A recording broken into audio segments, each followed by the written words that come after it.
It's a democracy. Democracy for you and me. Democracy, mas senhor dole free. Keep a connect a Gambian free. Gambian, just you and me. Sani kata mo lunyu. Lunyu wafi. Sani kata mo lunyu. Lunyu wafi. Sani kata mo.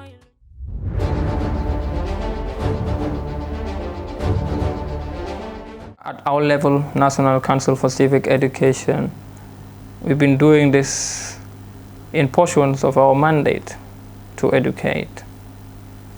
So that's why we have our teams out there in the fields, and you have me and others on the media talking to people and on the importance of elections, their constitutional rights, tolerance and peace, elections ethics, what is expected of them during election day. So all these things are things that we tell these communities to prepare them for participation, and also to motivate them to really practice, to take part in this process. We have seen a lot of infographics and messages out there for the maintenance of peace during elections. We want to know how important is this to maintain peace during and after elections or before? You know, without peace, it's a problem. This whole election, if election is with violence, for us to even be able to predict the outcome of elections, like the aftermath of the outcome of the elections, we should be able to do that by looking at the trajectory that the campaign is taking. If you have a campaign that is violent, really violent, then you can predict that the aftermath may be violent. And I said this, violence affects credibility. It affects transparency of the election. It affects the fairness of the election. It wouldn't create way for people to come and observe. It's not just observers coming, domestic observers. We have international observers. Even domestic observers may be running out as refugees. So if that is happening, the international observers would just, if they are already here, they will leave. If not, where they are is where they're going to stay. Nobody wants to come into trouble zone. So it goes beyond election to maintain peace and order at all times. It's a civic duty. We talked about civic duties. So it's a civic duty to maintain peace and order, because that's the foundation. Yep si jàmm la xëj lu nekk yokkute yi ñooy wax ci election ak yooyu noonu. Without peace, without peace I wouldn't be here today. How can I make it to this place when the street is chaotic, when there is violence? I prefer being at home for my safety, maybe. Or maybe go out in the streets to give humanitarian support to affected people. But that's not the purpose. The purpose is to maintain peace.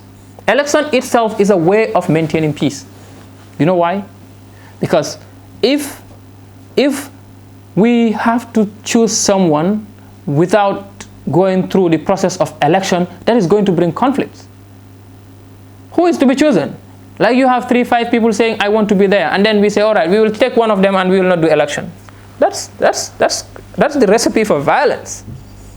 So election is to maintain peace, so that we can choose, and then those who are not the winners of that election, well, everyone is a winner, but the ones without the majority can understand that a process happened that followed due process, and I happen to not have the majority. So it's easy for people to make the compromise. And you know, election is like lamb, comme lamb la. Mbor yeneen mbor yi boo leen daanelee mbor yeneen ñi dinañ nangu waaye ñeneen du nangu. Election noonu la mel waaye bu doon léewtoo bi bu mu doon am ñeneen yaa ngi xeex fii kuñ daaneel sax kooku dina wax ne loolu moo tax mu daan.